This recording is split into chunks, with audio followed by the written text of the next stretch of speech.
It's Nick Riguardi. Shout out to Mikey T, the movie star, coming at you live from Report Card Radio.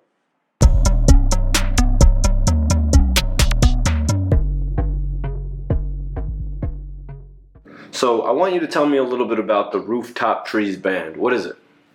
The Rooftop Trees Band is a collective I started, and it is every song I've ever written I've known is incomplete. And like Mangoes, I took it to Juni, and he operated as the band. I think we're going to release the song as a Rooftop Trees track for whatever that means, but it's I know that when I write a song, it's not done, and I know that there are things, there needs to be other harmonies. I could do it myself. I don't want to. I like music that is teamwork. The reason why I fell in love with music again at the age of 12 was because I saw Dave Matthews Band perform, albeit a DVD, and I was like, this is a team. This isn't about some dude who thinks he's good. This is about a team. And I was someone that's lived and died with sports my whole life. And it's something that I'm like, I look at music like a team, like a basketball team. Like, it's like, it can't be all about LeBron. I didn't want an artist, I didn't want to go by my name. I wanted a band. So even though I pretty much started Rooftop Trees Band myself, I also at times know that, I know that it's me that writes the music for Rooftop Trees. Like, obviously someone else can bring an idea, but it's ultimately like under my control as like a CEO. So can you tell me about your live music sound? Yeah, my live music sound is like a professional baseball player. It's a night by night thing, and it's sometimes like the coach of St. John's once said. He said, if you're 70%, you got to give me 70%. You got to give me 100% of that 70%. So I try to go out and I try to give 100%. And I'm not a big person who likes to entertain. I don't like to talk in between songs, but I'm someone who if someone honestly wants to listen to my music, I'm going to give them everything I got, because to me it's the purest form of communication.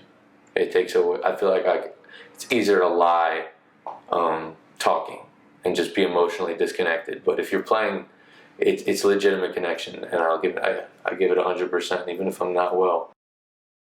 So Nick, what was the hardest song that you actually had to cover in your whole musical career?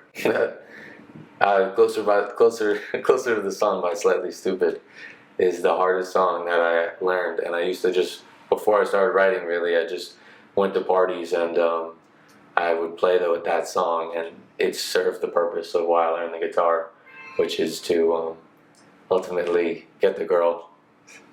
It's leverage. It's a good gift. It's whatever. Can you tell me the difference between a band making music and performing live and a hip-hop artist who may not need a band for his performance? I think all hip-hop artists should get bands for their performances. I think that I'm someone though that I'm not against someone getting plastic surgery. I do think it is less hot. I think there should be natural elements. I think that the reason I like live music and the reason why I haven't gone to any hip-hop shows is because I don't want to hear someone press play. And I think sometimes the hip-hop live shows are worse than the studio recordings, which is shameful. I think that that hip-hop needs a live artist, and it doesn't have it yet. And I can't wait for that person to step up. What do you think about how it takes an artist to get further in their career, like a Jay-Z or like a T.I. to acquire a live band behind them? I love Jay-Z, I love T.I. I've never seen them live. I know Jay-Z did a show with Eminem at Yankee Stadium, and that was the last show at the old Yankee Stadium, or the first show at the new one, either or. And it was okay, a lot of my friends who like music went there and were gave it the thumbs up. And now I'm okay, maybe I'll go to a hip hop live show.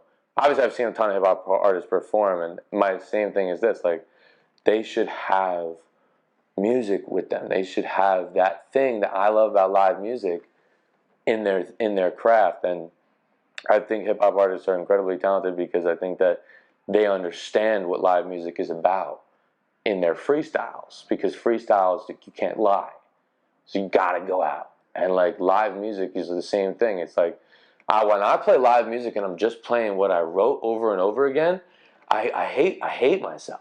You know, it has to have an openness where it's like now's the time where you just perform live and show everyone what's inside of you without veil.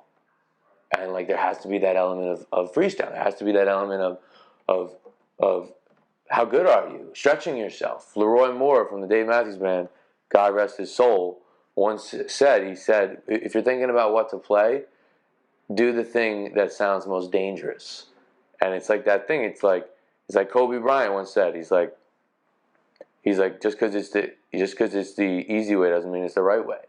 So it's like you gotta attack the game. And I think hip hop artists sometimes don't. And this is just my opinion. Doesn't mean anything. But sometimes I feel like they're not they don't have that edge live. And I think it's because I don't want to listen to robots play music behind you. Give me something real, as Kendrick Lamar said. You know, give me something real. I'm sick and tired of the Photoshop. Give me something real, with that ass and that stretch marks. Like that's what I'm talking about. Like there's an authenticity and a realness that people can tell the difference of, and I think hip hop has billions of dollars to make. The market can be much bigger. The market can be much bigger. They could take all the live music audience. Like DMB was the #1 grossing band 2000 to 2010. That's ridiculous. That to me means that they're one of the best groups if we measure this thing by money. And I don't know why a hip hop artist doesn't just dominate the live game. Like just take all the white fans and take all the money. Like I don't know why it hasn't happened, but it will. And I'm not the man to do it, but someone is.